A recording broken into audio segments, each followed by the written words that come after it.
to Doxxed The Podcast. Yeah, but that's for the best, I think, because it does feel like a new shift in everything that's been happening, at least personally, which is like for the Sure. like having to constantly have new information to process about it feels like that's finally slowing down, which is like a huge relief to me. Yes, I agree. And I really hope that it stays that way. I think that after the first break, what was she gone like about like a month and a half or something Yeah. like that? And then she came roaring and clawing back. I hope that she can exercise the self-discipline that she brags that she has, that she wants to be done and she will be done because we all have lives to live. And contrary to what Allie believes, nobody likes stopping, working towards their goals and taking care of themselves and, doing the things that they like to do to focus on somebody who is haranguing them. Like nobody likes to do that. So No, I totally agree with you. She acts like she constantly says how none of us have content besides her, but that's just obviously not true because we all were here before her. Like obviously right. we want to get back to other things. Nobody wants to talk about this anymore. It's just that it's so like stressful and terrifying all the time. That's why people are Sure. talking about it. Sure. And I think like, yeah, we all have our own points of views. We all have our own stories and we all have our own interests.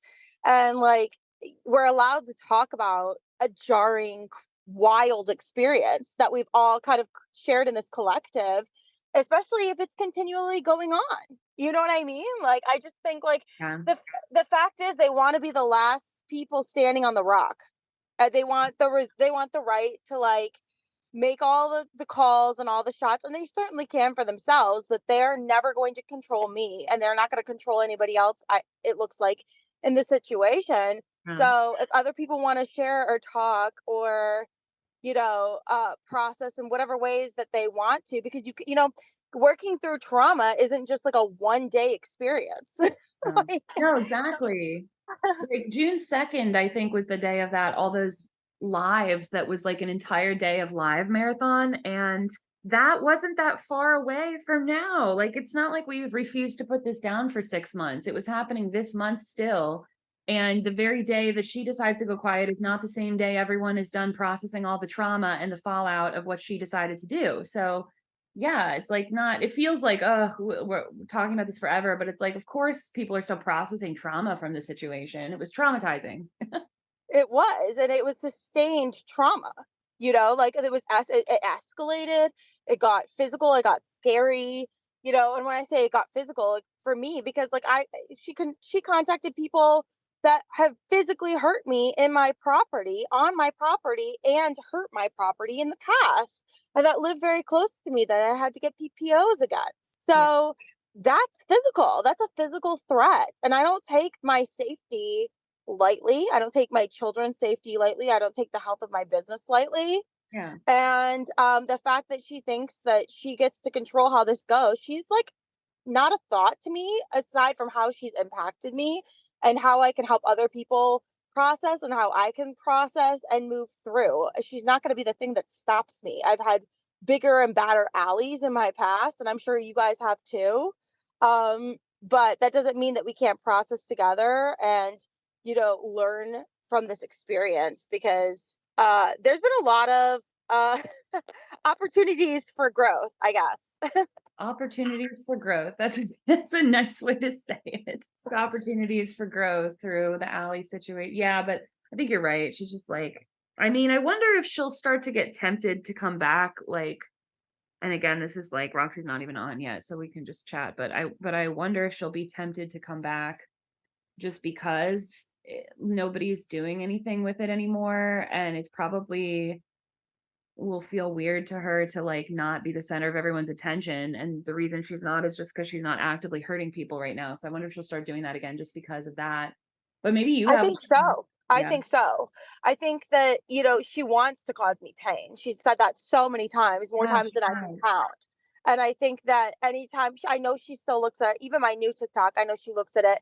And to be honest, I think she's contacted my high school and some other, like, which was in that cult church environment. Yeah. I graduated from a church high school, very small school, a very small like pool of individuals that were actively involved in covering up my childhood sexual assault. Like just like a Okay. very bad, corner of my life that I have had to just like sever ties with because the toxicity is so systemic and everybody's so like in a cult, like on the same page, and they'll protect abusers until their dying breath. There's just no change that can happen there. So I had to leave and I had to start over. And I had ex-boyfriends from that church that were looking at my new TikTok page, which I don't post from. I don't put that on my Instagram. Really, I don't put that. I'm not active on Facebook. Like, so I wonder if she had reached out because my ex-boyfriend's sister is like the principal of that school now. And she was also looking at my Yeah. TikTok page. So I have a feeling it's not over. As much as I would like it to be over, I just know Allie wants to like control the narrative and to control how people see me because she can't control me. And I just know that like that's not a coincidence. Like I have not spoke to those people in decades. Like so it's just I don't know. I'm not letting it control my life. I'm not letting it control my thoughts. But it is just kind of in the back of my head that like I'm sure we'll hear from Allie again. I'm sure that we will too, and I just feel like she's gonna crop up at a really annoying time. Like, I bet she will take the summer off, and then I bet in the fall she'll come back and she'll be on a huge, you know, uh, bitch on wheels energy about if anything doesn't pan out with the legal stuff, like if she doesn't end up getting arrested, which is kind of one of my big fears. Like, because the fact that she stood up there and she was like, "See, the cops told me I didn't do anything wrong." No, what they told you was stop contacting and harassing someone, but we just can't arrest you based on what you did. So, like, that's not the same thing as you didn't do anything wrong. And I'm worried she's going to get up there again if she doesn't end up getting arrested and just be like, it's because I did nothing wrong and these people are terrible, and just have all this fuel under her in the future. And that is really scary to think about. It is. And I think that, it's not that she did nothing wrong. It's that we live in a patriarchal society that allows men to abuse women up to the Yeah. point of killing them. And she identifies with the misogyny of abuse and stalking and emotional abuse. And so she hides behind the rules that were made for men. Like, it's not that she did nothing morally wrong. It's not that she is even really innocent. It's that if we had to lock up every abusive male in the country, there'd be none left on the street. So, like, let's be serious. Like, Yeah. it's not that you're innocent, Allie. It's that unfortunately we've socially accepted that women can be clobbered in day to day life, and that's just an acceptable loss.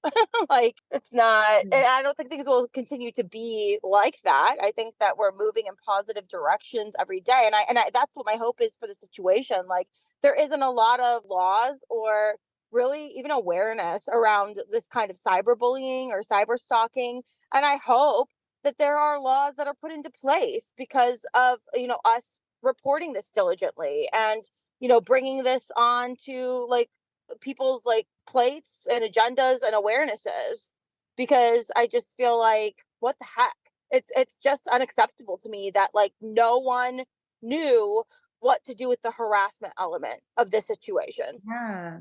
Nobody had no official legal plan in place or any sort of like law enforcement to be able to turn to really that could take you seriously. Um, yeah, I hope there will be change too. I want to also, I don't know if you can see on your device, but Roxy just joined us, so we can kind of officially start Okay. in, and we haven't yet, Roxy, so we just were sort of informing. Hi. Hello, how are you? I'm doing surgery prep, so it's brutal. Oh my gosh. Oh Bowel no. prep. Is this Fun. okay? Is this okay for you? Is this where you Huh? you want to be? To be? Sounds so. Yeah, it's fine. It's fine. It's post surgery that I'm worried about doing interviews. I'm going to be super out of it, but today's just like fasting and drinking copious amounts of Miralax. So Oh, fun. oh my goodness gracious! That sounds like a nightmare. I'm so It sorry. is. Yep. Ah, the worst. Well, I hope that this like makes your life better though. By the time you're done, I hope that like you have no more pain and you have peace of mind and everything goes really smooth. Thank you. Thank you. You're I'm still kind of welcome. like coping with it's a big decision to get your reproductive organs removed. So It really it's is, but I'm really proud of you for doing what's best for you. I think that's really awesome. thank you. Thank you. Yeah. And I've been dealing with this since about February with all the Allie drama. Oh my And god. there's such a good community around like kind of young hysterectomies. I'm not like super young. I'm 30. I'll be 37 this year. But I was so terrified to talk about it or tell anyone about it because I'm like, Allie is gonna absolutely like make fun of me or say something awful about me, like ever being a mother or something. Like any kind of anything that you're going through, if Allie finds out about it, she just absolutely terrorizes you with it. Yeah, she sure does. And I think that that's a valid fear. It's such a like vulnerable time, even just like energetically, like if I'm like going through any health issues or my kids are, I'm always very careful about posting about it or asking for help because I feel like I believe in evil eye. I believe in negative energy. And I just, it's hard to know who to share that with. Like, and Mhm. if they'll send you positive vibes or if they'll say horrible, stupid things that'll make you mad. Yeah, and Allie's like literally the queen of that. Oh my god. It's so true. Oh my goodness. I've never met anyone that like is more, I guess, like shameless about just saying the worst possible thing you could say to anyone. To anyone, and she says it with her whole chest. She's a terrible demon person. I'll edit this out. I shouldn't say she's a terrible demon I don't know. person. I would say That's that just with how I my full feel. I chest. would say riddled with entities. Yeah, riddled with yeah. Reeking of entities, demonic entities. I think that that's just at this point what it is. I Yeah. mean, but do what you got to do.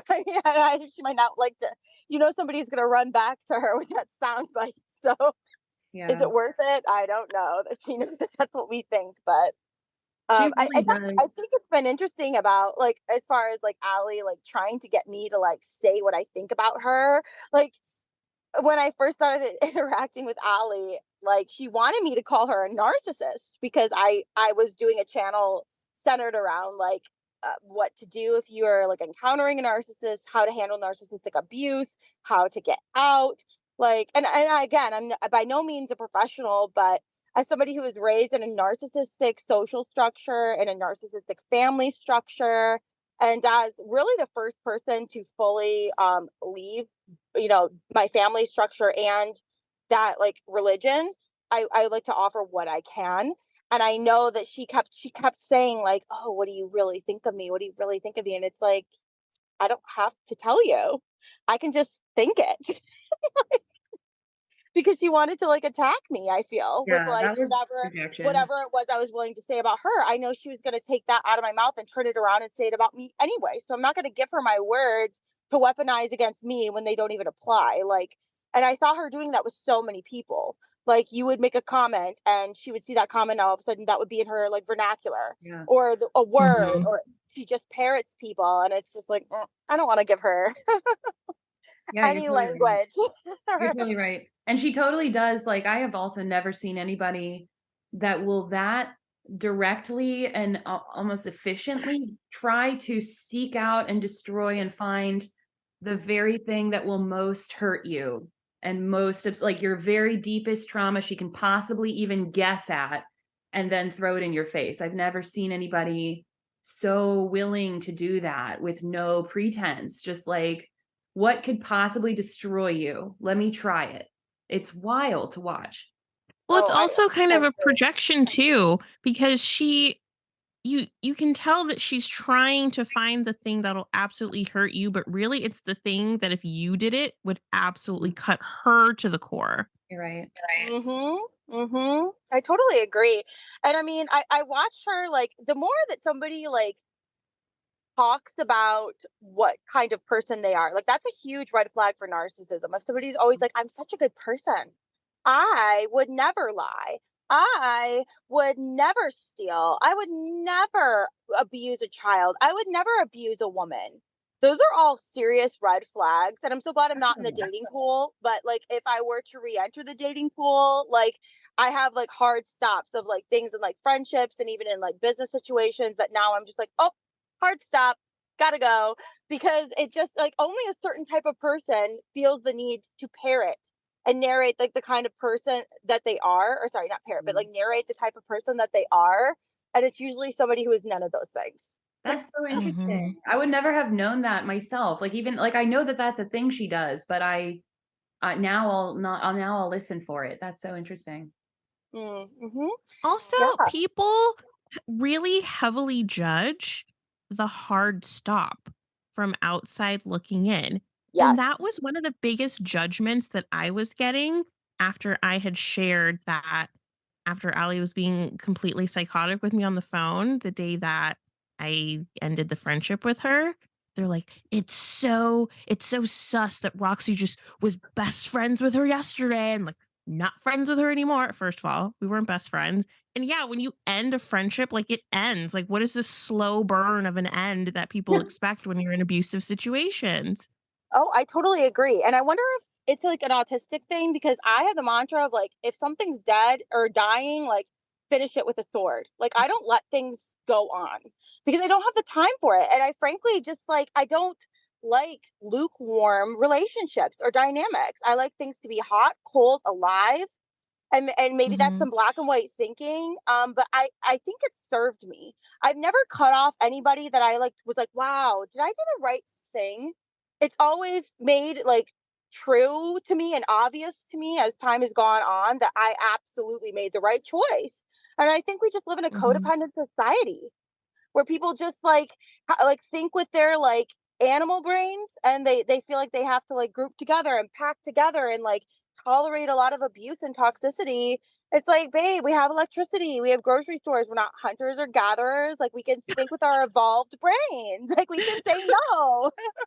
Well, it might be black and white thinking, but I think also for me, specifically with Allie, it was pattern recognition. I've had friends like her before where you're like, oh shit, I'm going to be walking on eggshells with this person for the entirety of our friendship. Like they are Yes. asserting that they are the dominant one. They're asserting that they're in control of the tone and the boundaries and how this friendship's going to unfold, and it's not going to be good for me. I'm going to nip this in the bud now. And people Yeah. thought that was so weird.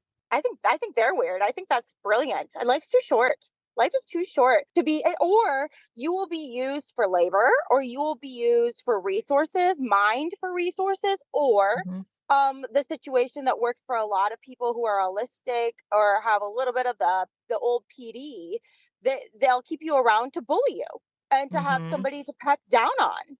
And I experienced that so much throughout my life, but I didn't realize it until I was diagnosed. And I was like looking back and reviewing all of my relationships. And I literally just I've suffered many ego deaths in my life, but I think that was the most painful ego death to realize that I was nothing to these people who were everything to me. And Mm. I was around for cooking, cleaning, care tasks. I was good enough to be in the background of their play, behind the scenes, running around, making everything work and turning on the lights and turning on the music, but I was never going to be welcomed out onto that stage with them and their real friend. That was a jarring experience, but I'm so grateful that I was able to get my diagnosis when I did, because it's really just changed the way I approach relationships and people in general. I think neurotypical society teaches us, especially if you're perceived as a woman or identify as a woman, that no matter what situation you're in, you're kind of obligated to just make it work and tough it out and bootstrap it no matter how you're being treated. And it's like once you start choosing yourself and stop harming yourself in that way by betraying yourself to make other people happy, people wonder what's wrong with you. When you start taking Right. care of yourself and stop choosing harm, people are like, she has a tude. What's going on with her? Like, no, I'm just taking care of myself now. But think about what that means for society because, like, women are shock absorbers. We are the ones that choose to suffer so that other people can lead lavish existences. And I'm talking about men mostly. Like, I mean, Mhm. so when we say enough, people start freaking out, because what does that mean? What does that mean if we're just not going to put up with any breadcrumbs that we're given? I think it's an intimidating prospect. Accepting that you deserve more makes people feel shame and lots of deep things. So, I mean, I want to create a different world. I can appreciate and move through the world that we have, but I have great hope for the world that's coming. For the children, I am not raising my children for this world. I am not raising two boys to be takers and enslavers of women and other children and other people groups. They are taking care of themselves. They're learning emotional labor. They're learning emotional regulation. That takes so much more effort. And because of the emotional effort that I expend, and it's constantly reinforced every time I'm like in groups with other boys and I see my children and then I see some others. Now I think parents, millennial parents in general, and Z parents are doing better as a whole. But there's still these like old mindsets around, we treat girls and boys different, and we groom them and we raise them to be takers and givers. And I'm not doing that. That does not fly in my household. That does not fly in my relationships. So I mean, when you're weeding people out and you're weeding out situations that don't serve you, there is a gap where things feel, not that you're like worried about getting rid of people, but you don't know what's coming next, but better comes. And when you set your expectations high, the right people will meet those expectations. And you have to keep betting on yourself and that like, I deserve more and I will get more, whether it's out of my relation, because I give a lot to the people in my life, and I drop anything for the people in my life. So yeah, like I'm going to have that expectation that I'm going to be a priority to the people who I allow into my home and allow into my life. And I think that's really great. I think that we all need to be doing that. So I think that good for you for doing that and expecting more. Yeah, good for Thank you for you. raising boys in this world. And like, I think that's a very important position to be in right now, because it hurts. I'm It hurts. I'm a struggling. girl's girl. I love my feminine things. I love my feminine environments. And I sometimes just go to my room and I weep. Not that I'm like miserable in my life, but that like I miss a feminine environment. And I was joking with Brian. I'm like, I think I might just get a little studio in the city where I can just go and have all my, my lit candles and my pretty flowers and just have my She little shed. my She said.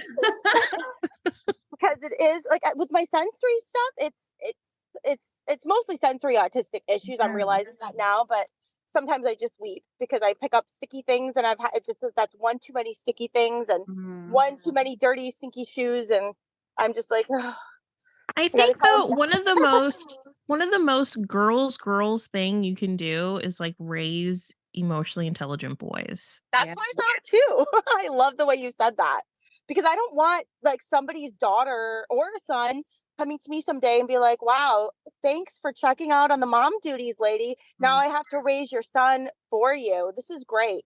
Like that is like my biggest fear in life, is that I will do a bad job with my sons and somebody's daughter will suffer because of my choices. I don't want that for anyone. Me, I am that daughter. Oh my God, I'm that daughter.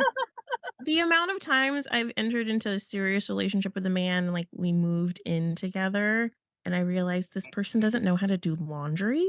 Yeah. This person doesn't know how to wash a pan. Like I can't tell you how many clean pans I felt where like the handle was greasy or like the bottom of the pan was greasy because they only wiped out the inside. I know that's like painfully specific, but it's like, how are you in your late 20s, early 30s and not knowing how to do any domestic labor? And it's because they've gone from depending on mommy to depending on girlfriend after girlfriend after girlfriend to take care of them the whole time. It's so true. And so many people in general just do not have home training. And as somebody who grew up in a narcissistic family where like one of the hallmarks of a covert narcissistic mother is that they set you up for failure by not by not protecting you, by not teaching you how to clean up after yourself or how to clean your teeth or how to brush your hair. My mother was like in the esthetician environment, so our personal grooming habits were always, and I think because those are public facing and people will judge you if your children look like they're not kept.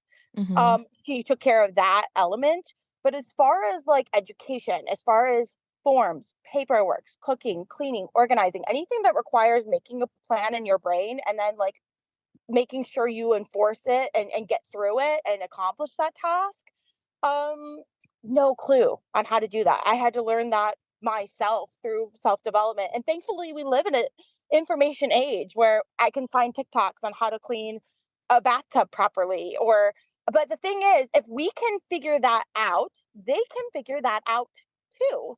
And that's why with like my friends and my partners, having a growth mindset is so important because there's really no excuse for ignorance anymore. Mhm. Certainly not for raising Gen Alpha to be ignorant. There's no excuses. Like you should know how that you have to clean the outside of your pans. That's a part of hygiene. That's a part of making sure that you have, and you deserve having clean plates and utensils and pans to eat out of. Yeah. So, I mean, like, this is what we all should be learning, I believe. Ugh, my God, women's work is never done ever. It doesn't seem like it.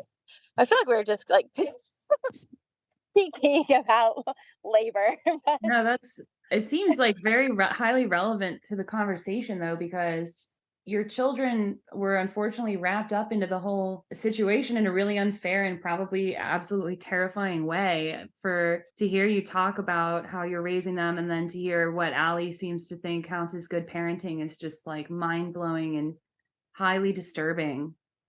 it That is. And I think like before you're a parent, like I certainly had very strict judgments about like what I would let my kids do, what I would never let my kids do, like and like that's normal. But yeah, I mean, I think as a parent, if you're raising evolved, enlightened kids, which usually like involves letting them be themselves and then just repeating processes of like care and showing them how to do things instead of like making an egg. I'm going to invite my child in and break down the process of like, okay, these are the things that we need to make an egg. This is the next step. This is the next step. This is where we put our shells. This is what we have to be careful of. Flames, sharp knives, corners. And some people have a lot of judgment for that. And that's their own problem, I believe, because children are brilliant. Children are so curious and I feel like they're like little gods and they're our tiny teachers. And I love hearing my children talk and watching the way they interact. I think that our systems and our abusive governments and schools and family styles break them down and make them like us. And I don't think that's a positive thing. So, yeah, the labor of like a conscious style of parenting is a different. I don't know what word to call it. Like it's a different task, I guess. And I had to walk away several times because this is not the first person that has ridiculed or mocked the fact that I don't abuse that calls it abuse when they see children being treated well or assumes the worst about me because they don't know what they're looking at. wow. And it's interesting. It was an Very interesting interesting. experience. That's so upsetting that people can't just allow the space for you to parent in that way. It's disturbing. Well, it makes people uncomfortable because I think people have to then think about the way that they were treated as a child, and they say whatever they have to say. Oh, well, I was beat and I turned out fine, or Yeah. I wasn't coddled. Like the things that people look at as spoiling blow my mind because I'm like, okay, me showing my child emotional empathy and like taking time out of what I'm doing to get down on their level and connect with them if they feel hurt, that seems natural to me. That's what I wish somebody would have done with me. No one ever did that with me. And you know what that caused in me? I ignored my own hunger cues. I would go 20 hours without peeing because I was so disconnected from my body and I felt so much shame around just doing what I needed to do that I would not even register what I needed. It took me a decade to figure out what I liked, to figure out what my body needed from me. And by then I was in a whole career of that basically expected that you would go all day without eating, and expected that you would allow other people to touch you inappropriately and you shouldn't say anything about it, or just to hear people say disgusting things like in a misogynistic environment and just go with the flow. Like my work life mirrored my home life growing up, and I had to reassess that whole situation, and learn a lot, because it worked for a lot of people when I was just attuned to everyone around me and completely disconnected internally. And I think when they see you attuning to children, it's even more triggering. Like we were talking about, like standing up for yourself and setting your standards high as a woman or femme presenting person. When you do it with children, it enrages people, because I feel like children are the most oppressed group in the world today. And it's acceptable to treat children like houseplants or like pets that can talk. You run across that a lot more than what I ever thought. Like I did not realize how pervasive, like basically emotional neglect and child abuse was, until I had children and refused to partake in that dynamic. And I do have a group of parents that are very like-minded, and we bounce a lot of like our struggles or issues like off of each other and encourage one another. But we don't have a ton of free time for anything really for ourselves, because it's such an all-consuming job. Like one of my friends chose to take her son out of public school, not only because he was so gifted and she wanted him to learn organically and not be exhausted by the school system, but she didn't like the way other boys would play. She didn't like the way he's not particularly athletic, he's more cerebral, so people would judge him and mock him, and she was just like, no, like I don't want him internalizing any of these negative ideas, and I'm going to pull him out, and I'm going to protect him and his greatness in that way. The effort that she took on her own back, it was huge, because she's not like homeschooling him and phoning it in. They're going to museums, they're going, they're reading, they are writing. He's 3 grades ahead of the grade he was in when he was in the public school. That's because his mother loved him enough to stop everything in her life and pour into him for his future. And I just think I have so much respect and awe for people who are like that. As a child who was so neglected growing up, I just think good for them. And God bless these children. Like I'm so excited to see what they'll do. And when they have these problems, they will have the tools and the self-understanding and the regulation skills to actually tackle what is a scary world. Yeah, I agree with you that that kids are wildly emotionally intelligent nowadays, and I think it's funny to see the people that, because I've also worked in environments with children as like a nanny, as a in schools, and to see which people who are in charge of children, and I would say young adults, like up to like college age, the people who are in charge of them who are reacting to that by saying, kids nowadays are lazy. Kids nowadays don't respect authority. Kids nowadays don't understand how to be respectful.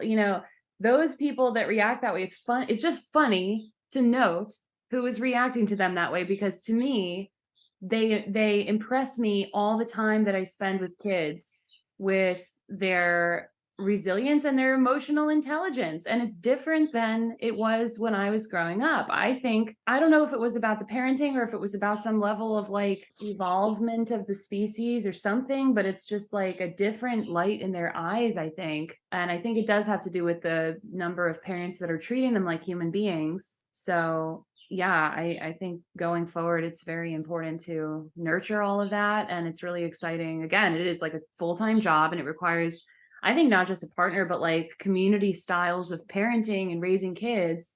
And that's something I would love to participate in someday if I ever had the honor to. But I'm scared to partner with a man to have kids, because I don't trust them to be able to be an equal partner and create a situation. And I mean, it sounds like Brian sounds like an amazing person and partner from everything I've heard about him from you, and from his own words, talking about this situation, having been on the podcast before.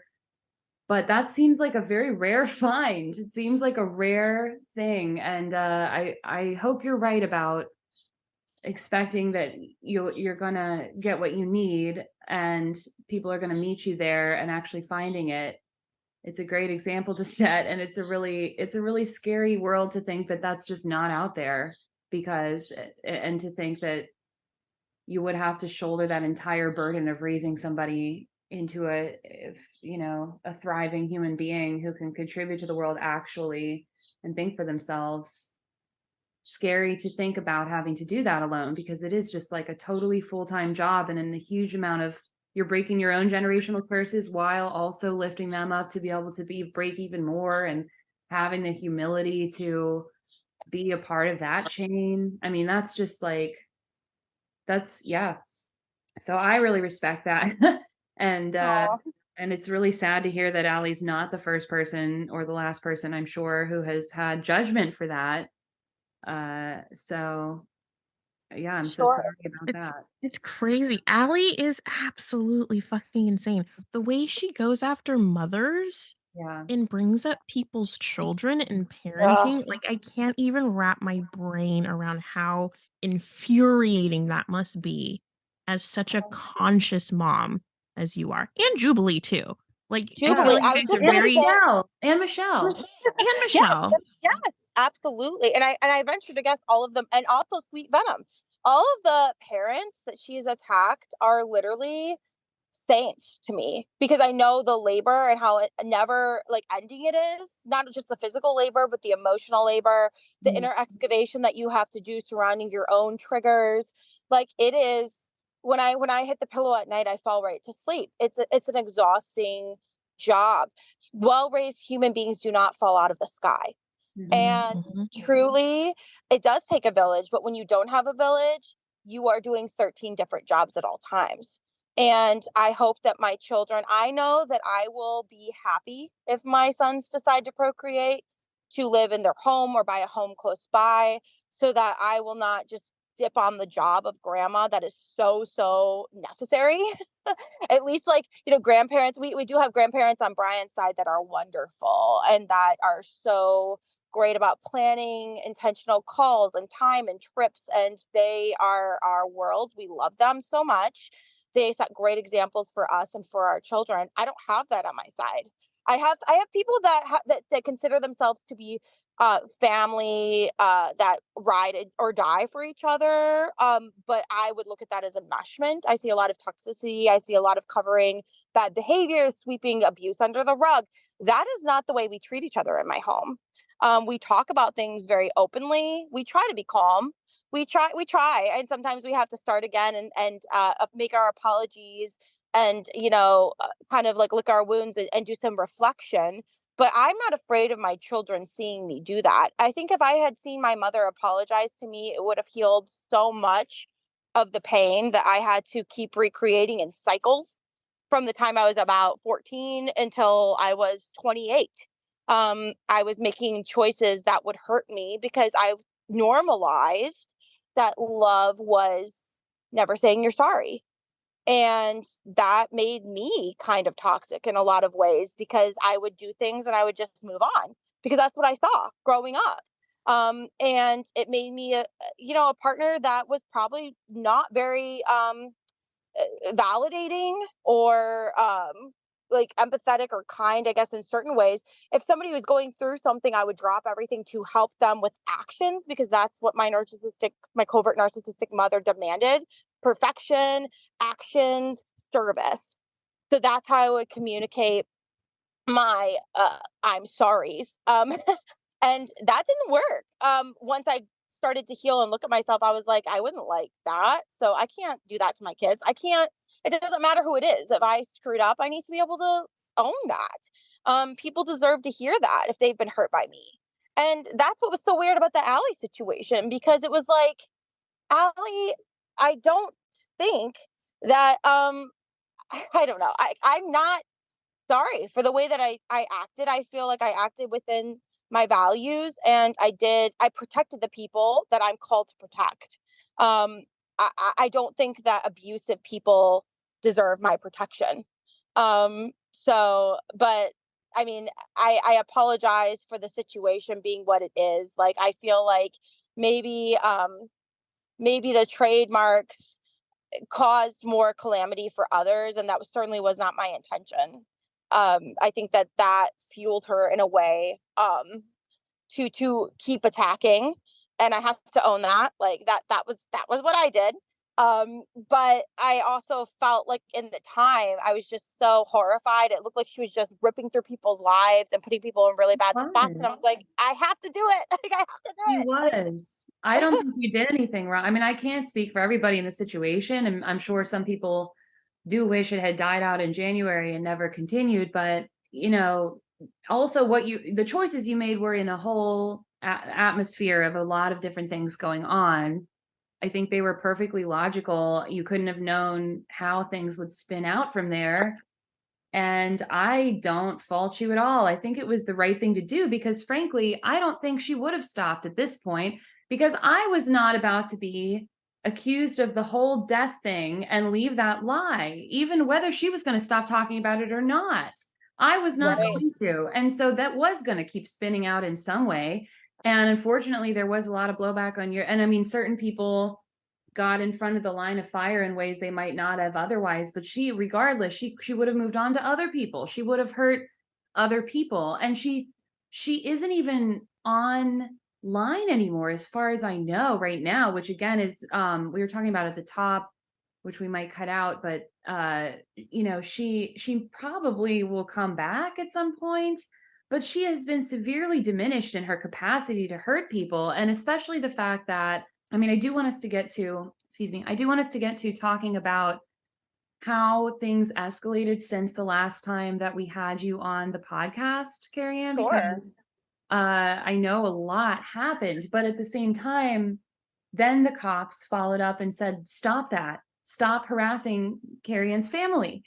And so at the end of the day, what is she even? She's kind of been she's kind of Defanged. toothless at this point. I wonder She's what you been defanged. Yes. Well, the cops were horrified. Like the Erie police, like when we spoke with them, they were jarred by what they were hearing. 3 a.m. calls, incessant calls, walls of text, threats, calling abusive people. Um, my mother and my brother were particularly it was a process to take my final steps back. I would consider our relationship to be deeply estranged.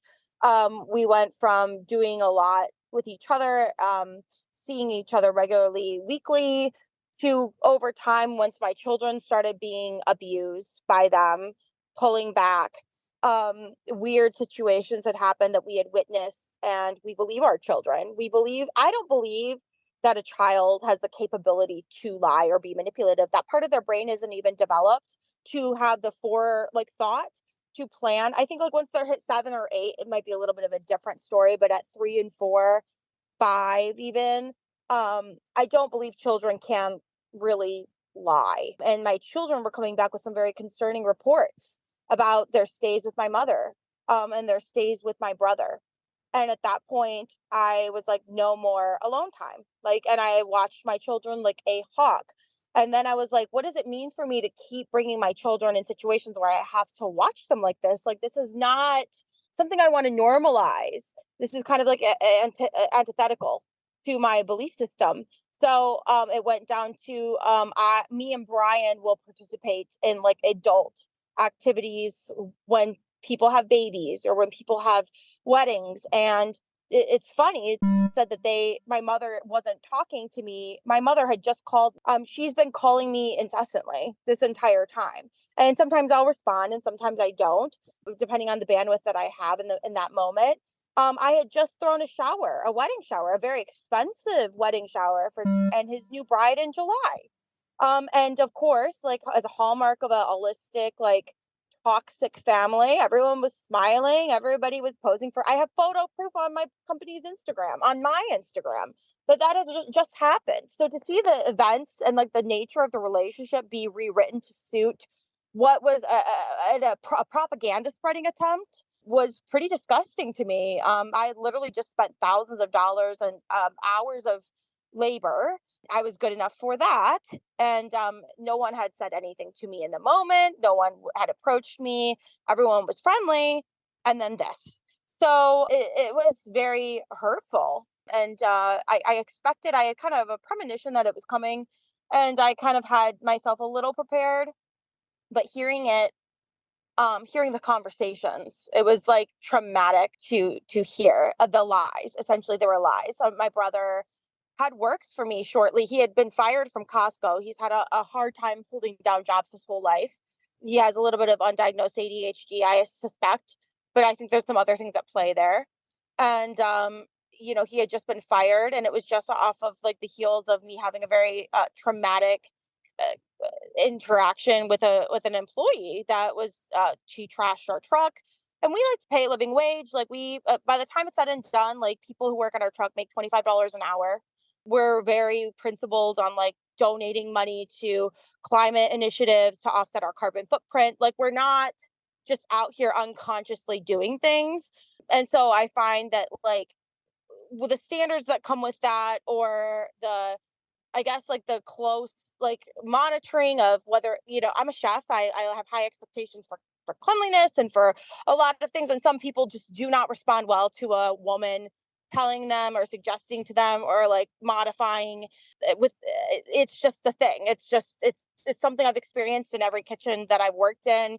Some very weird reactions from the men around me who did not have a culinary education or did not want to take orders from a woman. I've always had like that pushback, but it was very unique to have this a situation with my brother where like he would not want to listen to anything that I said. I was shocked that he was so just rude and rebellious, and I saw the first real signs of contempt then.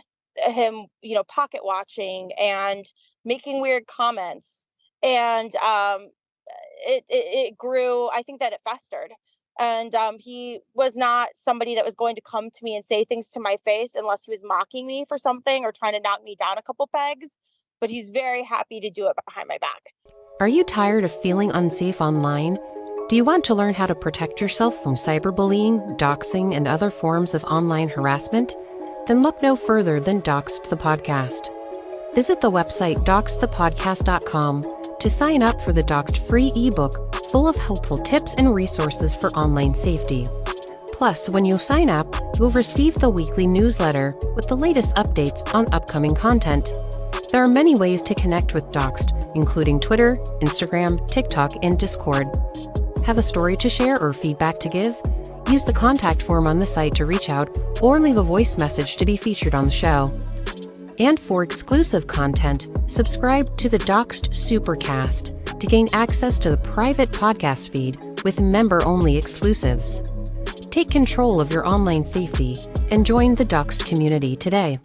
Which is why I just kind of walked away from that whole circle, because I just found the way that they interacted with each other to be very, very toxic and not something that I wanted to participate in anymore.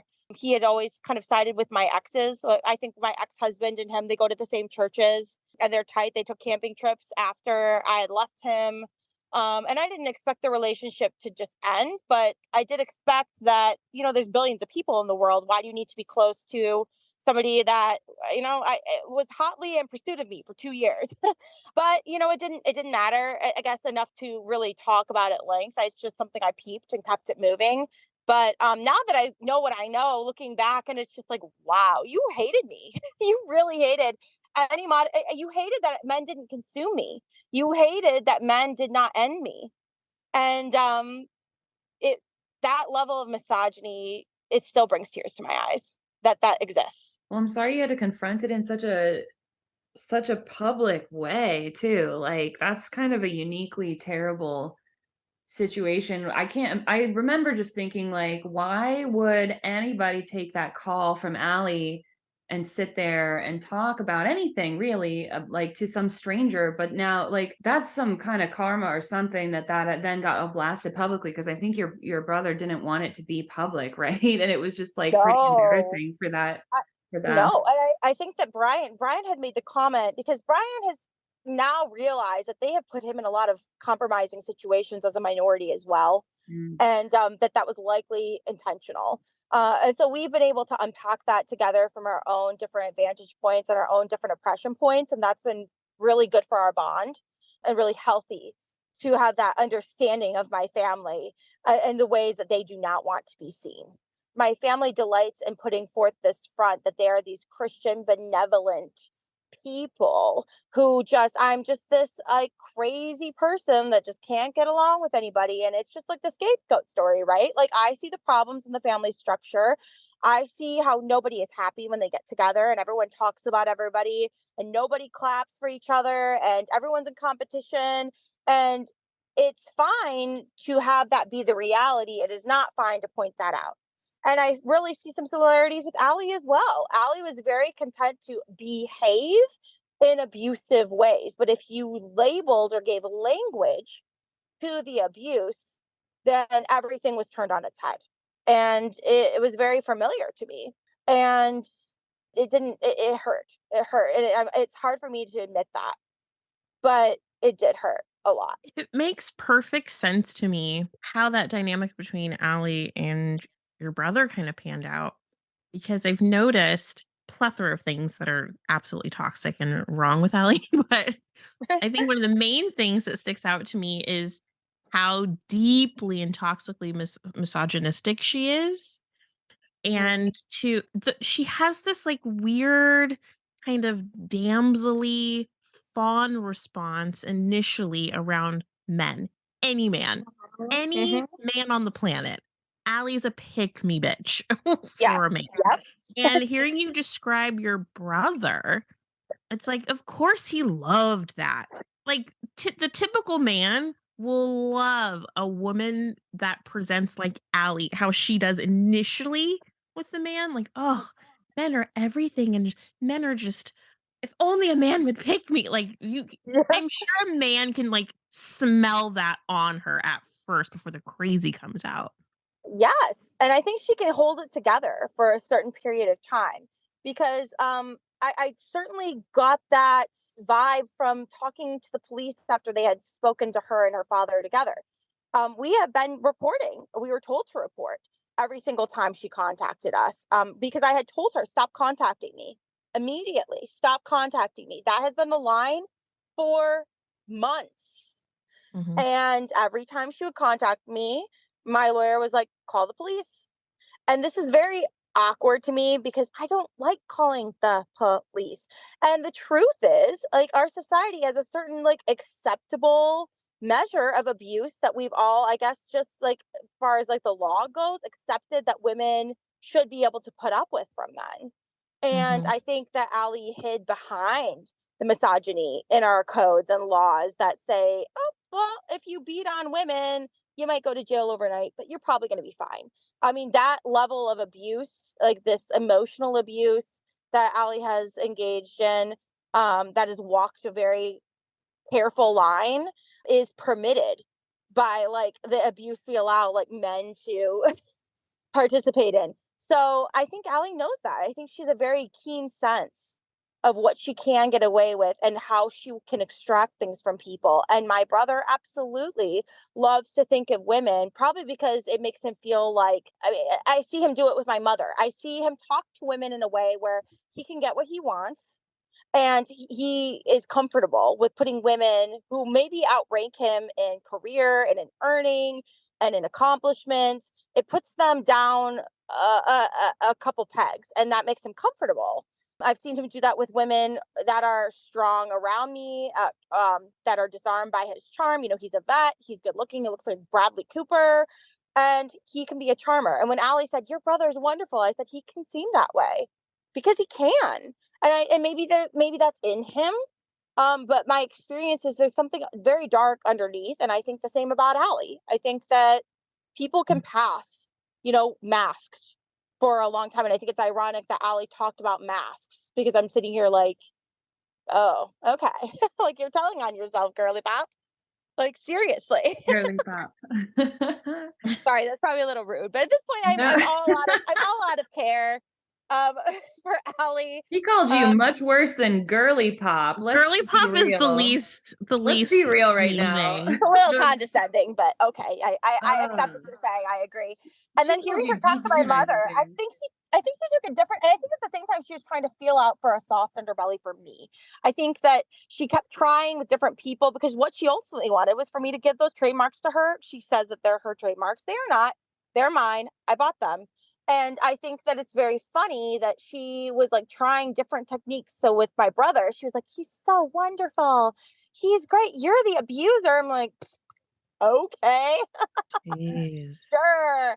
With my mother, she's like, yeah, Karrie Ann, you're right. Your mother's a religious narcissist. But notice that she is no longer talking to men. She's talking to women. And she feels very comfortable degrading, judging, criticizing women. Yeah. And It was hilariously enough, horrible to my your mother's very mom. comfortable doing that to women too. So that conversation was kind of riveting to me to You're hear. totally I don't right. know you.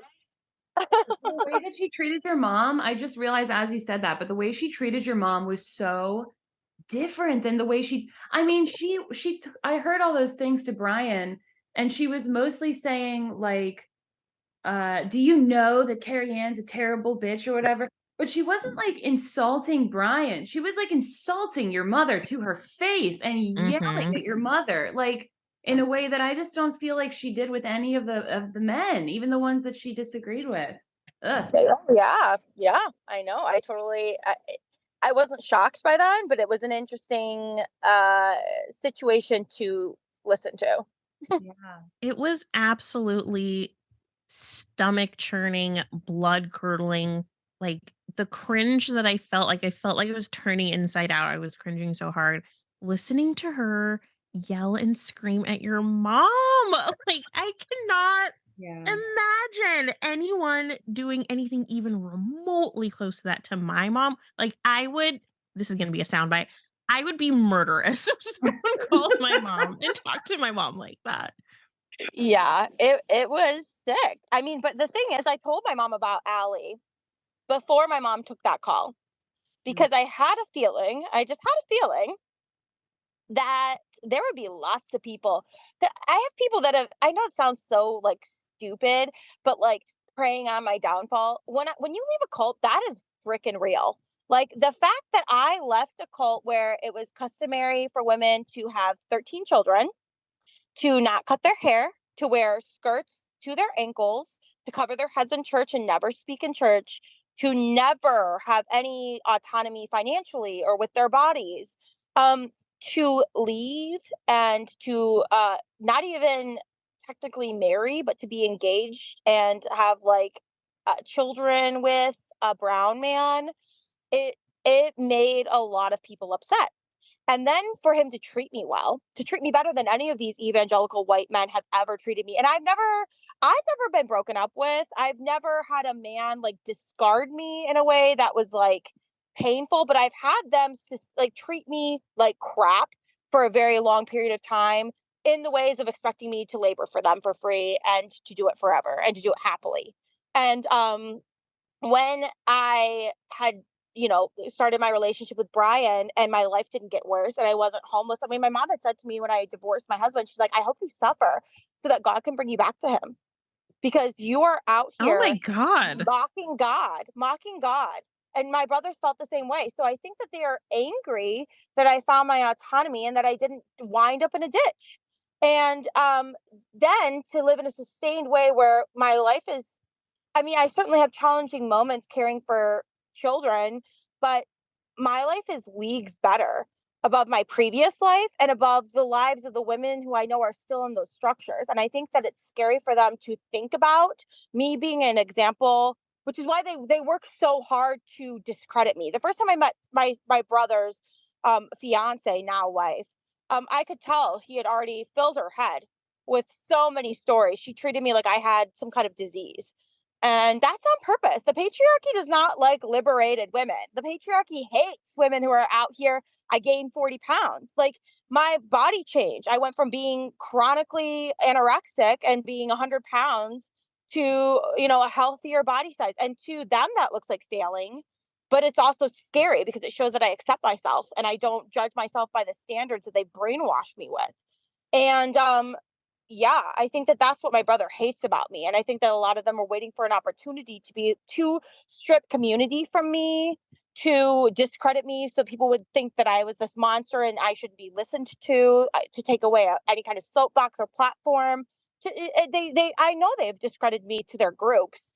When I was even just catering for showers, the first time I had been back in my hometown in years.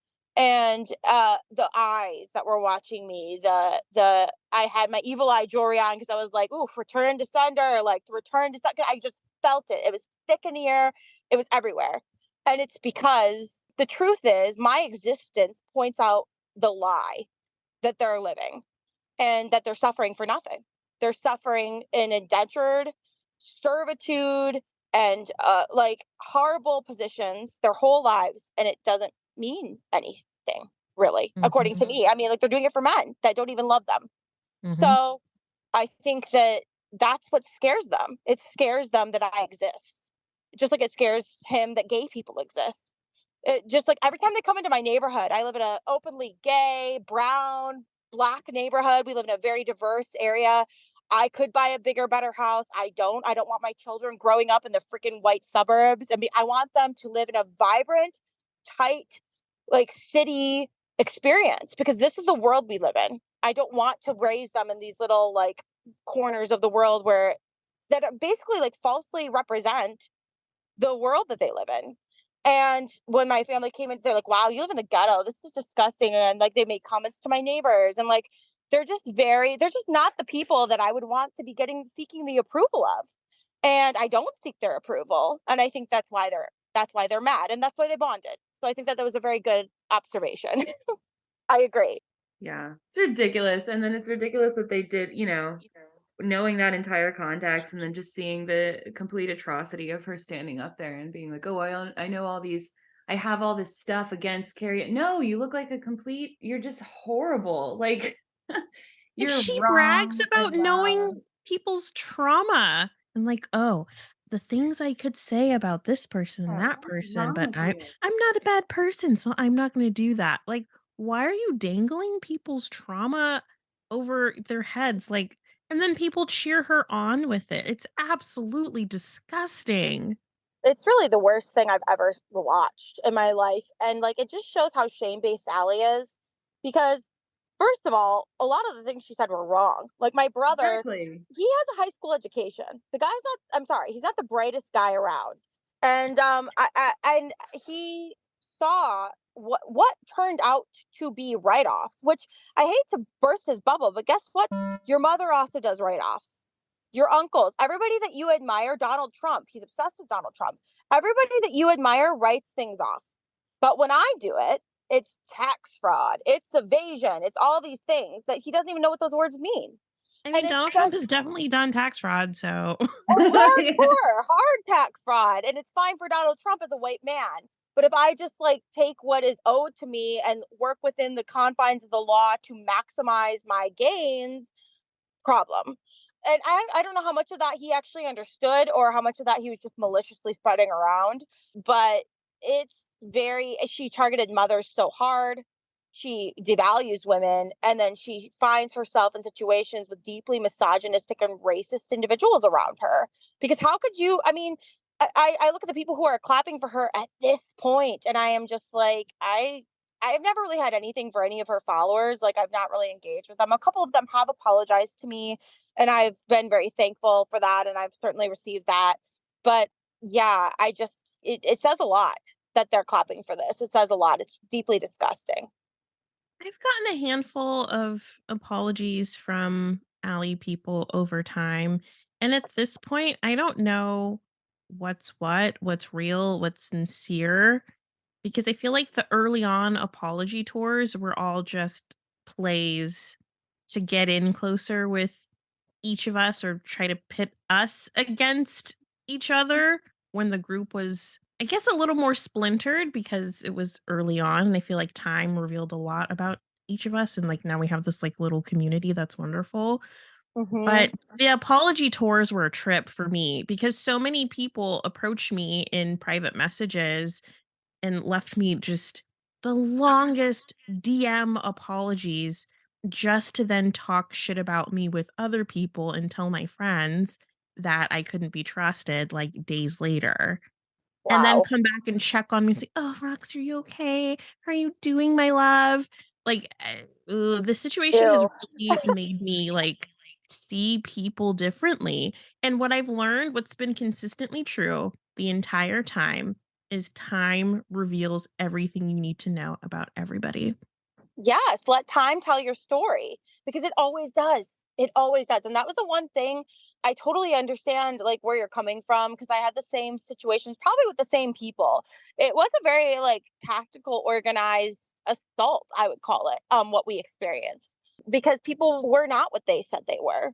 You know, a lot of Allie's followers like recanted and then switched sides and hopped the fence back and forth and it's just about following power when Allie was defanged, all of a sudden they didn't want to be out here doing her bidding without 500,000 people to be doing it with. When you're out Mhm. here busting people's windows in a group, it feels empowering. But when you're doing it by yourself, it feels like a crime. And I think it's like I think that that's kind of what they were doing. They that's why they want their faces and their material removed from YouTube because the truth is they know the heavy penalties that they will pay for acting this way. And I don't feel like the way I've acted. I've had Allie try to reach out to people, and now the people who are in my life that like are on the level and are compassionate and aren't racist and homophobic and misogynistic, like they are horrified by what Allie about the thought of her reaching out. The people who are in my old life love that, and I think that it's the same for her followers. They are exactly like her in a lot of those ways. They think the end justifies the means. They think that okay, well, if we get to strong arm people onto our side into thinking in groupthink and to parroting our own bullshit back to us and brainwashing themselves and other people, then it's worth it. And it's like, no. Yeah, it's really mind-boggling how Allie will turn anything against you. Like, for example, I'm pretty sure she had found me on Reddit and was like trying to talk shit to me on Reddit, and I just responded, "Dumb bitch." Period. Like I was like, I'm so done. I'm so over it. And of course, that was screenshot and put in her Instagram stories. And she was like, "See, look how Roxy is. How dare you dehumanize people? How Told can you everybody think this else is 10 okay?" times worse. Yeah, 10 times Right? worse. Like hours and hours on YouTube Live calling everyone the C word, like every name in the book, get fucked. Like, Several wow. C words. Several C words. But I We were like dill holes and dill fucks too. That was the other one. I think she's constantly taking the temperature of her audience and of the perception of her. And I think it was fully in Ali's design to make it look like we were attacking her. So I think that that's why she would like put out like Jubilee hit the nail on the head several times where she was like, "Oh, I can't say bitch. I gotta call them bitches." And it's like everybody that knows you in the situation and the proximity of your abuse knows that's nothing for you. But she's changing that narrative for the people who are not attached to the situation. She's targeting them. She's trying to connect with them and make them feel empathy for her. She's actually very good at that as an influencer. She knows how to talk to her audience. And so I think she was fully, I mean, the most abusive things she did and said to me didn't make it up on her screen, but she showed just enough to make it look like she was being Mhm. authentic and transparent. It was highly manipulative, highly manipulative. So yes, it's confusing for us because we know the real her, but she had a whole gimmick, and she wasn't letting everybody know what she was actually doing and who she actually was and why people were mad at her in the first place. She called my Right. school. She called my mom, and she said she's done so many illegal things. And no, I didn't. And it's just like, but she got what she wanted. And I think for Allie, her mantra is the end justifies the means, and I'll lie about it anyway. I don't think I've been she trying cares. to understand the psychology behind the people, the choices that she's made in terms of the people that she's chosen to call. Mm, Like you've gotten it the absolute worst. I don't understand why because you've made it very clear you're not playing games with her, like you've taken the legal route, you have an attorney, like why she would choose to come after you so hard is wild to me. And And your then she had attorney. like She's a been moment calling attorneys. she had that moment where she like called Jubilee mm. and they didn't end up on an actual call, but she made that attempt to call Jubilee and then, like, didn't follow through with it when Jubilee was like, "Yeah, sure, you can call me at this time." Of course, She's Jubilee's energy so is like, "I'm not afraid." And then she's she a called little me, which I did not answer, but she called me back to back to back. never called Jane. Never Like, called I me. just wonder, like, what is going on in that little brain? Yeah, she never called me, and I don't know.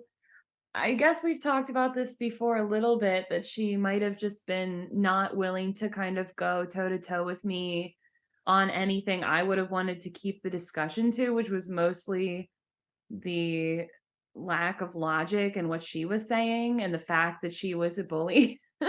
And I was pretty Yeah. consistent about saying that. And I think she probably knew that first, she knew that I would probably, I don't know if she knew I would record it, but I would have definitely recorded the conversation, especially after she did it so many times to other people. I would have told her I was going to, and I would have done it. And then Yeah. I would have talked to her about all of that. And I don't know. I guess she just wasn't willing to. She kept just saying that I was the only one who was too incompetent or too psychosed or something to have a Too rational discussion. psychos. Too No. psycho- Yeah. Oh yeah, she called a ton. Yeah, Yeah. she was. She was at first. I think she sorts people into a couple categories. I think she like, but I think even amongst women, I think people who she thinks of as her equal or her lowers, she'll talk to them. But I think when it comes to people who are like intellectually like have like a one up on her or can spot the her that's in there through the manipulation, through the facade, she doesn't want to engage because she wants to put herself in situations where she wins and where she looks a certain way. And she reminds me so much of Donald Trump, it's not even funny. And I think that there were certain people that he wouldn't pick on either. Or that he would just like try it and then be done. And I think with her, I think Jane intimidated Allie a lot. I think Jubilee intimidated Allie a lot. Yeah. I think like both of them had extreme strengths with like either like a difficult person, how to deal with and manage and depersonalize, and how to not get sucked into the chaos machine. And I Mhm. think that she doesn't want to go anywhere near either of them for those reasons. And she always As far underestimated both of you, I think, which is so weird. Like she always assumed that you didn't have a real lawyer, Karrie Ann. And she always yeah, just, like she always like was thinking that how she was going to use Roxy, I think, which was totally not, it was an underestimation of both of you, but weird. Mhm. she underestimates people a lot. And even with that episode about your book and like about the course, I was so glad you guys put that out there because it just shows how wishy-washy that whole group is and how it's not even rooted in anything real. It's all just like what Allie wants. And if Allie is all of a sudden not for a person, then her group members are not going to be for a person. And they really just like mirror her like delusions back to her. And yeah, I mean, Roxy's brilliant. And I think she was more So than happy. Yeah, you are. I think that you're so accomplished, and I really could see Allie trying to use you to prop her up and to legitimize her in ways that she was not legitimate. And the second that that wasn't happening, that's what she attacked with you. The thing that made you and what would be an asset to her and what was a credit to you is what she went after. And she could not have been more wrong. And I mean, you can see it in everything that you put out. It's thoughtful, it's intelligent, it's organized, and it's classy. And I think like she that's why she attacked you in that way. And I think when it came to me, I don't know, she's had a lot of really weird things to say about me that have really made me feel like she's kind of a fan. And she she's a said little she wants to confused. wear your skin, and she's put on like it's bizarre. Total Really fan creepy serial energy. killer. Yeah. I think she's a little in love with me. I'm not gonna lie. I know that sounds smug and maybe No, it is, I but see. It's like a weird, she kind of wants to be you or something, like Mhm. take over your life. She wants to like date Brian. Like it's creepy and weird and serial killer energy. Very weird. it's It's giving giving single Hannibal Lecter for Yeah. sure. yes, it's giving single white female. And that's a movie. I would encourage you to watch it because it does show like the psychology and like how this happens. And the truth is, like, it wasn't until I didn't think that, and I don't go around thinking that about people. But if people start saying certain things, I'm like, my head slowly turns, and I'm like, oh, one of those, because I've had a few of those in my life. And I'll tell you what, it's weird. She said flat out, she's like, I'm going to in one of her lives. She's like, I'm going to get plastic surgery to look like Karrie Ann, and then I'm going to change my name to be Karrie Ann, and I'm going to change Karrie Ann's name to Barry Wan. And she was like flexing, like she thought it was so funny. And I was like, not how any of that works. Like she has like a childlike understanding of like how things are done. It was and the like weirdest fantasy. Very bizarre thing to put out there.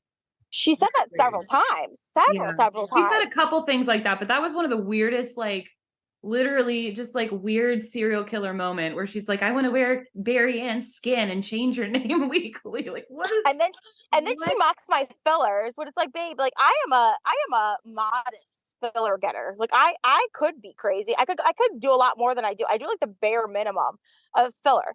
And I think that it's so funny that in the same breath she'll be like, her lips look like this, and she'll put on like the influencer like filter and like plays this character, and she's like, but I want to get fillers. And I'm just like, this is the weirdest thing to watch. Okay, for one, you do not have to defend your fillers. Secondly, she should look at her friends. Like, girl, look at some of your friends before There's you make one fun in of anyone particular with fillers. Not to body shame anyone, but yeah. No, I mean, and I don't care. Get whatever you want. Like here, it's not like abnormal for people to get like a little work done. Like it's not like something anyone's really ashamed of. So it's very much reading and coding as like a little like pick that she was so fascinated with it that it was not part of like things that she sees or experiences in her daily life. That was a tell, and something I think that. Oh, hold on 1 second. Voicemail. Anyway, yeah, no, she's made, and she did it with Jen as well, with Creative Jen.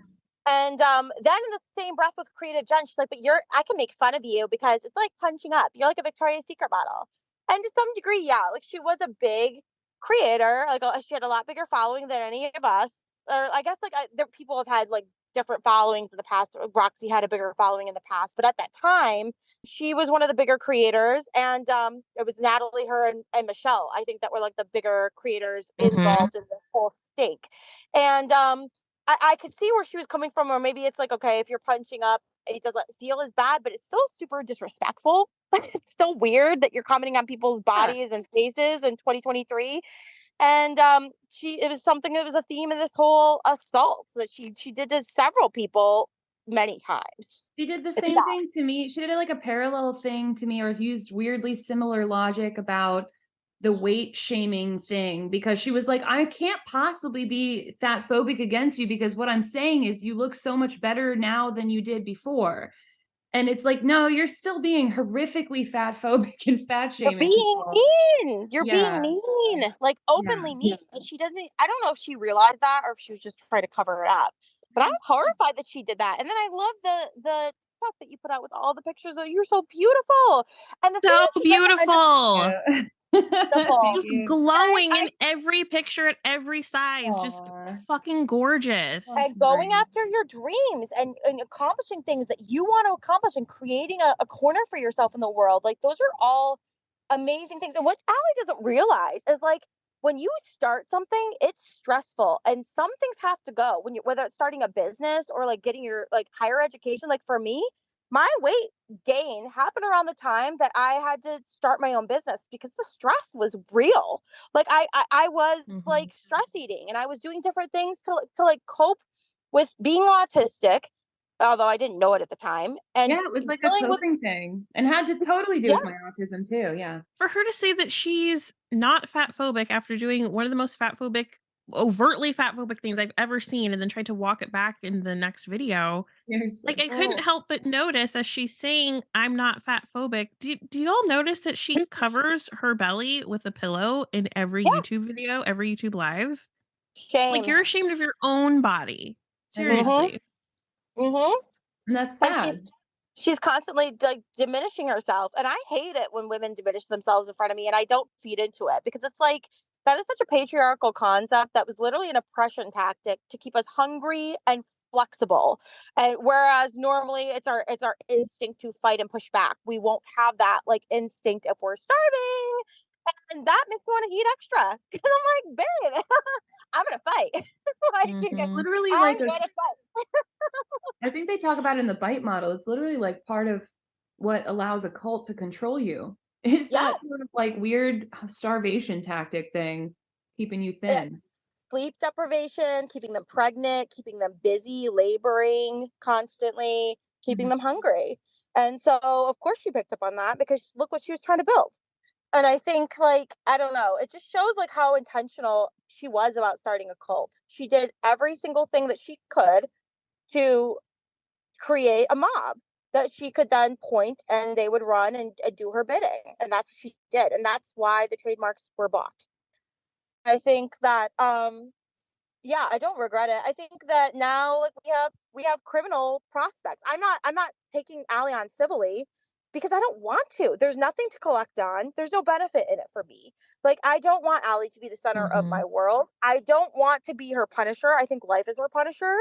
And I think like truly um it will create more animosity than what I really want to take on. I think she's done so many highly illegal things. Whether she wants to brand them as illegal or not is irrelevant.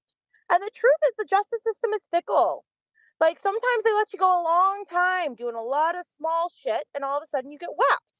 And I think like Mhm. I as a citizen who like I don't like capitalism and I don't like our justice system, but it's what we have.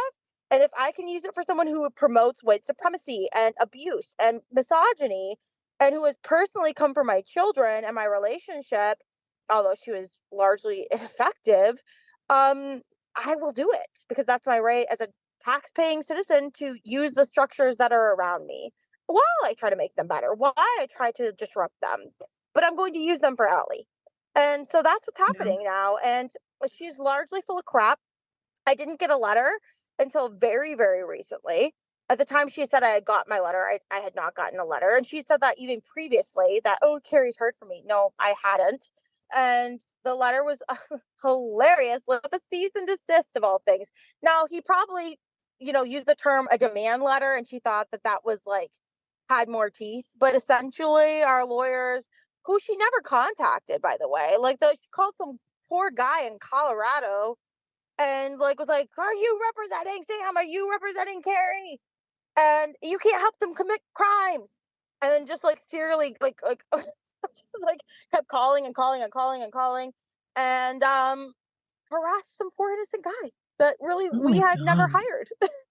Just crazy, but par for the course. So Well, I think, I think she yeah, she doesn't doesn't wanna do even. this legal stuff either. Like, you're obviously prepared to, and you don't want to, but you're prepared to if it comes to that. Allie is grasping at straws because I don't think she actually can go through the legal process. Not to talk about her She finances can't. because I don't know, but I can With only what? imagine With what? With she what money? can't. With what case? With what? Yeah, I mean, that's why she's, like, weaponizing, Right. Well, she police can't. welfare And checks the and talking thing about is, people's kids and all of that. right.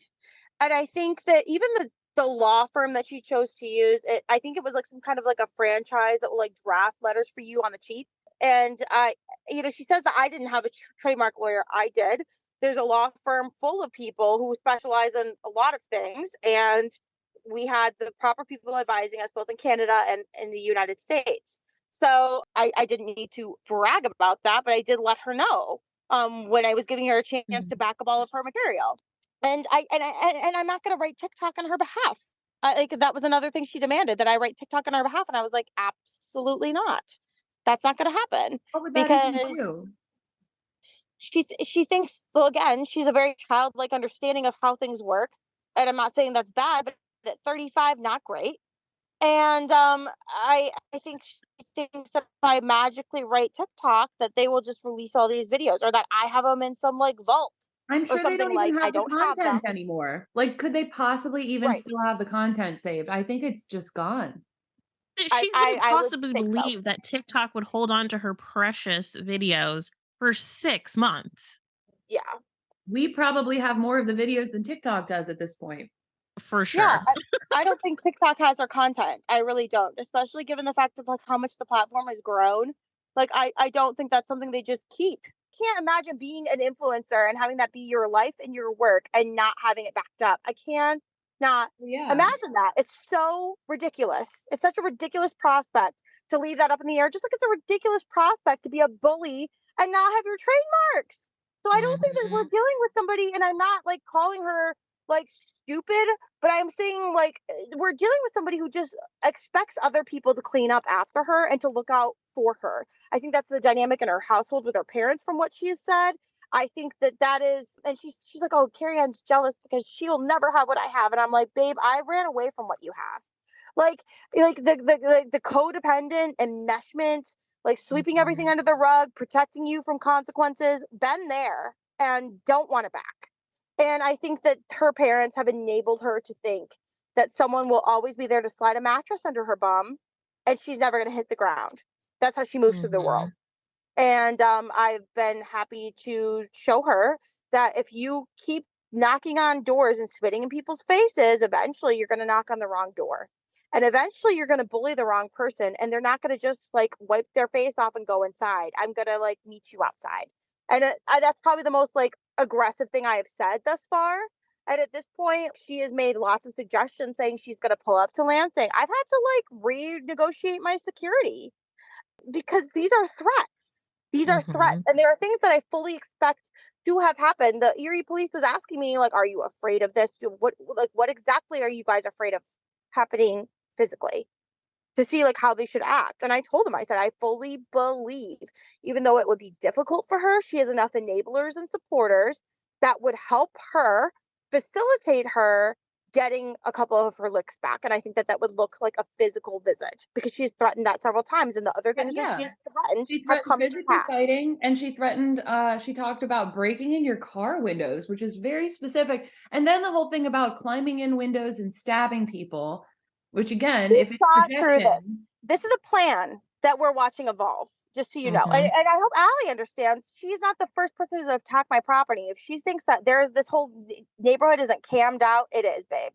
So I wouldn't do that. But, everything's insured to the hilt. So do what you got to do. But it's not going to touch me. She's not going to touch me because of the way I move through the world. But it's not that she's not going to try. And I Right. think she will be back. I think she will be back. And I think that she said flat out what her intentions are. I'm never going to let this go. You're going to rue the day that you met me. Still not the case. I mean, she's not a highlight in my life, but she hasn't derailed me. I've kept living this entire time. I've kept going to the gym. I've kept working on my business. I kept raising my children, as has everybody else. But she has made it Speaking difficult. Speaking of going to the gym, I remember seeing a clip of her talking about how she believes that she would win in a physical fight with all of us. And I'm like, girl, you do not have any idea who Mm-mm. you're dealing So, with. and the rage and the repressed rage. I mean, think about it. Like, I don't know. No, Like, no no. one else is thinking about pulling up on anybody like that except for her. Right. Because I think that's how she legitimately thinks. And she's solved problems like that in the past. Like, her record states that she has fought with police. Fought. She Yeah. has license plates. She has practiced without a license. Basically, everything she's accused us of doing, she has been caught for doing herself. Yeah. So And also, I like, just, sitting in a cold tub is not a workout. no, Um, no. It's a Going great to the spa recreation every day tool, is but not a workout. it's not building your muscle. And I mean, do what you got to No. do, but I would pick, if I had to pick a side, I would pick our side all day. Right. Although we're scattered all over the country, but even individually, mano a mano, mhm. I would pick us. But still, it is like, and the other thing she said was that once she gets offline, she's going to be so much more dedicated and serious about what she's doing. But the cold reality of it is there is no legal aspect of what she's doing. So what is she talking about? What is that? And it is a little bit Kind scary to be like, I don't I have think eyes she on her. Yeah, no, I've told people, don't worry. Like, I've told lots of people, like, what's going on. Like, Brian has talked to a lot of our friends. One of the places that we park weekly is like a coffee shop slash tattoo parlor. And like, I'm not a big cop person. For a long time, we would pull up to this place with an A cab sticker in the window, which they have, the cops that go to the shop have approached us about. We've had some friendly conversation, but the guy who owns the shop, he's like, just so you know, I know this isn't your guys' style, but there's a lot of cops in the city that get tattooed here. So if you need anything, we'll have like 12 cops here at a jiff. And I'm like, Ooh. I appreciate the kindness behind what you're expressing to me, And thank you. He's like, I hope she calls. I Oh love my to God. talk to her. My dad said the same thing. He's like, why did she got to call your other parent? Why couldn't she have called me? And I'm like, just the way the universe wanted it, Daddy. I don't know what to tell you. He's like, I'd tell her, like I'd tell her all about what your mother's deal is, and but I'm like, no. There's been enough carnage and family dirty laundry or perceived dirty laundry or lies that have been there. Like, we don't need to go there. We don't need to do that. But my dad is scrappy, and he's not happy either, Allie. Todd isn't the only mad dad involved in this. You're dealing with other people's children as well. Like, Yeah. Well, be yeah. serious. And I'm not saying that's a flex, but like, come on, you're not. She's like, for saying how much we dehumanize her. She has truly dehumanized all of us. Like, that we're not people to her. And like, to her, being dehumanized. And she said the same thing to my mom. And my mom was like, Allie, I'm actively expressing empathy. Now, my mom doesn't mean anything she's saying to her, but she's saying, oh, wow, I'm sorry for your troubles. Yeah, And your mom didn't say anything wrong. And it was weird that Allie then brought up again that thing about empathy. And she was like, Karrie Ann said she had no empathy. No, you interrupted Karrie Ann. That will never not bother me. Because she was bringing it up like months later and just lying about what you said because she wouldn't listen. She like was grasping onto any possible straw she could for how she could use something against you. And all that you could possibly give her was that she interrupted you halfway through a sentence. Ridiculous. Oh yeah. He was like, wait, let me stop for my soundbite. Don't humanize yourself too much, Karrie Ann. Needed that We're trying to soundbite make you so look like a bad. monster. Yeah, no, that was funny. She's been a whole experience. And I think that she thinks that because I asserted my rights to protect myself, that's I guess not having empathy for her. I thought long and hard about what I was doing. I made a pro con list as I want to do.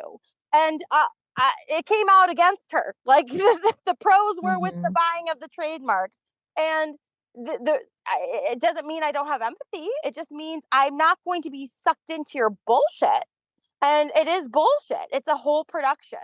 And that's what engaged me in the first place. I saw what she was doing, and I saw the tactics, the abuser playbook that was playing out, and I was like, let's just talk about this. Let's talk about. I want people to see this in a woman because it's interesting that she's so dominant and aggressive. She's mimicking a man's abuse, but she's doing it in a woman's body.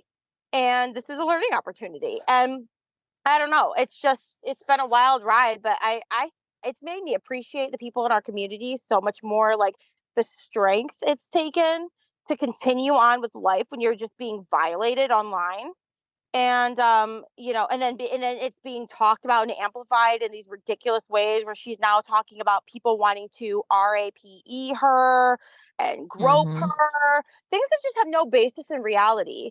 I think that they're all things she wants to do to us. I think she has a weird crush on all of us. I think that she thinks that, and it makes me sad because of the world that we live in, like as an autistic person, like especially like as a like autistic like femme presenting person, like it's hard. It's hard, and like I wish that, and I tried to like speak some life into her and to try to like encourage her and just, give her some suggestions of maybe what she could do instead of going after autistic people with her own internalized misogyny and internalized ableism and internalized fat phobia. She's all of those things. She claims them as identities, and she's hurting people who also have those identities.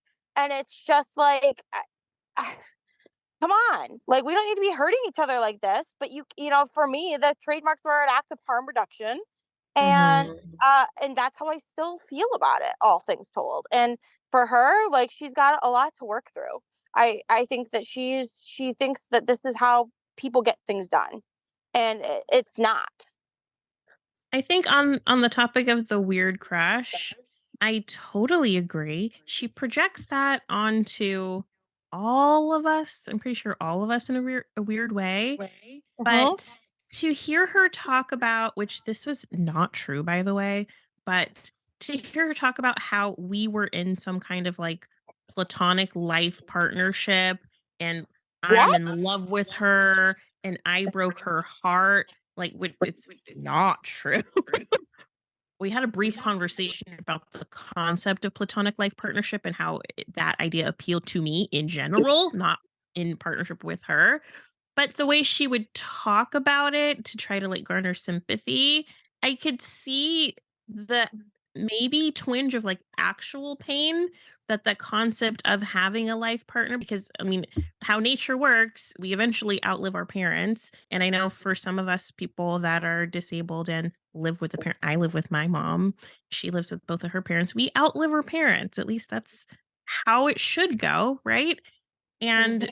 like eventually she's not going to have them. So I know deep down she probably wants love. She probably wants partnership. She probably struggles being in actual relationship with men, and I Sure. can I mean, tell that she yes. wants partnership and love and romance and community and support that's not like mom and dad support.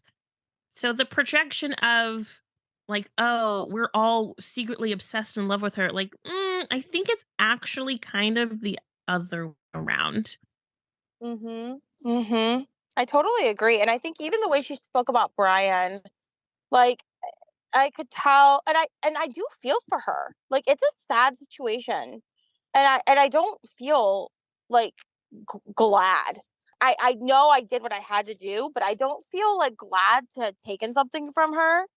That hurts, to see somebody in pain and not know what to do with that pain, which is why I gave her the resources that I gave her. And she was so insulted by that. And I'm like, wow, your worldview is so different from mine because, like, for me, like, I know sometimes I don't have the spoons to look things up, so my partner will look things up for me. I was doing an act of love for you there. I wasn't like diminishing you. I was trying to help you. And I think like when it comes to Brian, like she started a hashtag for a while that said "Save Brian from Karrie Ann." She tried to like start a hashtag, I believe, as a retaliation to Roxy's hashtag of deplatform ASAC. And like she's taken a lot of our moves and has mimicked them in a lot of ways. And I think that's out of admiration. I think that we stood up to her, and I think some part of her subconscious appreciates running up against a wall. I look at her kind of like I look at my children, like, and I'm not trying to be like mean about that, but I've just noticed a lot of similarities with the way that they move through the world. Like children can be a little, I wouldn't call them narcissistic, but they behave like that. Like they think the world revolves around them. They don't know what to do with no's. They want what they want. They keep trying. And there's a part of them that needs to be told no because they need to feel safe. They need to feel like, okay, like I'm not Mhm. ruling the roost here. Like I have adults at the wheel and I can melt down and say whatever I got to do. And I'm still going to have love and safety.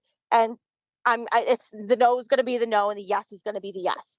I see that same Well, a testing. kid's world is small, and Right. Allie's world is small. So of course she thinks it revolves around her because her world is small, like a kid's world is small. And she still has the same dynamic in that she lives with her parents and she's not really working on anything but this like channel. And I just don't think I think she's very detached and untethered from a lot of the realities and responsibilities of like adulthood. And it's funny, like she's just I think she's just very lost, and I don't relish that for her. I think there's a place for everybody, even people I don't like. And I hope she finds a place that will care for her and also hold her accountable because this is not the way to treat people who ultimately you should be asking for help or advice. I feel like Roxy, you're amazing. Jane, you're amazing. Like we're all autistic people who have been able to kind of beat a lot of odds, I feel, and create support and create like a sustainable care regimen and like all these things like I wouldn't be doing that if I were her. But I think like she just doesn't know how to be vulnerable and she doesn't know how to connect. And she's just out here creating these messes because vulnerability and feminine dynamics, even the things she posts for inspiration are incredibly masculine. Like they're all like, and then that's okay, but it's just something I noticed. Like I don't think she knows what to do with feminine connection or feminine things. I think that those things have been debased in her house and devalued, and she thinks that that's weak. And just based on what I've seen, I don't know her. I don't know her, but I've watched a lot of her just stream of consciousness, and that's kind of what I've gathered. She wants to dominate all of us. Yeah, like it's like an obsession with abusive masculine energy because it's Yes, not healthy masculine either. right. It's a really, really unhealthy expression of the masculine that is also like overpowering. I So should none of say it that. is balanced. Yeah. I'm sorry. Like, I'm not trying to be like, say like one is better than the other. I just think that like Oh no, it's yeah. distorted. It's distorted. I don't think she knows what to do with like any kind of like connection that isn't rooted in those and like her style of like moving through the world. Yeah. And I think that then does become like, who are the people that most get under her skin, are people that do possibly have that figured out better. Yeah. And so I don't know. I'm sad for her. And I think that once she realized she couldn't call us anymore, like that was a win. Like I was so, because that took some time. Like first of all, like we filled out all of our PPO paperwork and it was rejected because nobody knew what to do with the situation because it was out of state and was somebody that we had never met before. They know what to do when a boyfriend won't leave you alone. They know what to do when like, like someone's like stalking you and pulling up to your house. But when somebody is like online monitoring you through others, like even Jay, I remember with like the whole like jury duty thing, Mm-hmm. and one of our followers saw you out in the wild. And I had heard people be like, oh, that's not gang stalking. I'm like, that is exactly what gang stalking Yeah. is. Watching somebody live their life. I'm reporting back to a person that's like an enemy. Like, that is serious, and I'm not gonna trivialize that, and, like, so, like, I would describe these things, and they would agree, the police would agree, but then they would be like, "But, she's in a different state," or, "This isn't our like, so, like, even, like, though we reported it constantly, like, it took a long time to meet the legal threshold for, like, any kind of protection or even any kind of a wrist slap to happen, and, now, we had Bridget draft a letter to describe the situation better to the judges in our area to hopefully get a formal PPO granted. But it's a process, it's not something that happens quickly because it is an out of the ordinary situation. And, I don't have my whole life to just put on hold and pursue this full time. I have to take breaks and I have to, raise my kids and do my work and then come back and work on this a little bit. So it's taking some time, but it's still something that's happening or that at least we're pursuing. But yeah, like for having the Erie Police Department say stop calling, we were thrilled and relieved. And I hope that she just leaves us alone at this point. Nothing she does to me is going to change my mind. Let me just say that. Like, I will never come to the point where I give these very expensive trademarks of her handles over to her. I told her what the situation was. I said, stop harassing people. I'll put them in a trust and you can have them and you can lease them. And every month that you are not harassing and stalking and calling people's parents and causing harm and pain in people's lives, you can do whatever you want. I don't care. And she looks at that as that like boundary as control. And like I don't want to control her. Like I don't care. Just leave people alone.